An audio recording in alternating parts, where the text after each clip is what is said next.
Millions of years ago, human life on Earth began in caves.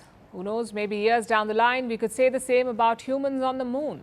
Because for the first time ever, scientists have discovered a cave on the moon, an underground cave. It lies about 150 meters beneath the surface, and its area is equivalent to 14 tennis courts. Now, this may be the first cave, but scientists suspect that there are hundreds more, and they can be the new home of future astronauts. Here's a report. It's one small step for man, one giant leap for mankind. The year was 1969. It was the month of July when the first human landed on the moon during NASA's Apollo program.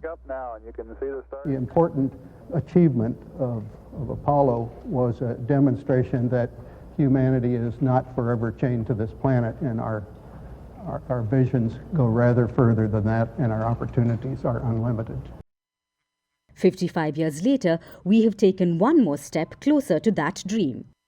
Not far from where Neil Armstrong and Buzz Aldrin landed for the first time ever, scientists have found a cave on the moon. They suspect there are hundreds more, and that the caves could be the new home of future astronauts. We'll tell you why. But first, let's talk about the alien cave Earthlings have discovered. It's located in what's called the Sea of Tranquility, the first site that was visited by humans. Though the area is quite big, the cave is 400 kilometers from the Apollo 11 landing site. It's visible to the naked eye from Earth because the cave's area is equivalent to 14 tennis courts. It's 45 meters wide, 80 meters long, and lies about 150 meters beneath the surface. And this is what makes it interesting. This is an underground cave. It looks like the opening of a pit. If you enter it, you will find vertical walls around you. They extend to the floor, which is a rock pile. According to predictions, this pit is connected to other tunnels inside, which may lead to more underground caves. Because this cave was made millions or billions of years ago when lava flowed on the moon, and this created tunnels through the rocks. The closest equivalent to this can be found in Spain. We're talking about the volcanic caves in Spain's Lanzarote. In fact, scientists behind the moon cave discovery visited the Spanish caves for better understanding. Coming back to the moon, you already know that countries are racing towards it. They want to establish permanent human presence there. And that's where the moon caves come in. They can be ideal to build a permanent base for astronauts. Not only for aesthetic Instagram selfies, but because they offer protection. They can protect astronauts from radiation, extreme temperatures, and space weather. Sure, the caves are deep, astronauts can safely fall inside. But going back up may be a task.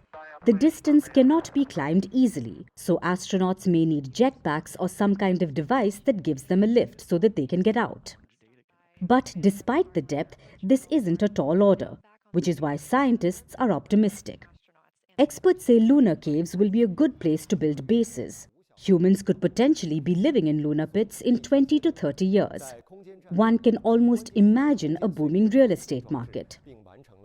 And if you ask us what we think about it, we can only say this: fly me to the moon.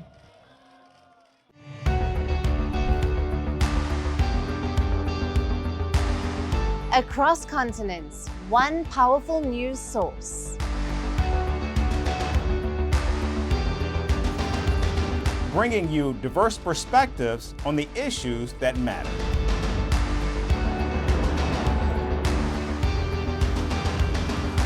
We go beyond the boundaries to give you that little extra about every sporting moment.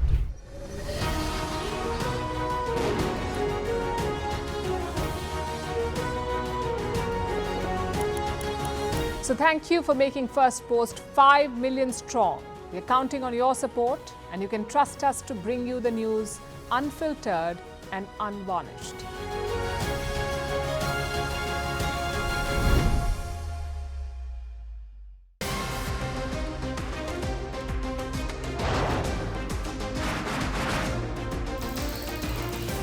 On the show today, the T20 World Cup bandwagon has moved across to the West Indies. What can you expect from this? Hello, I'm Aldrin, coming to you from Durban, South Africa. Today we have a special show. Start with a report on India's shifting nuclear posture. The to Firstpost America. I'm Aaron Ham, coming to you live from the nation's capital in Washington, D.C.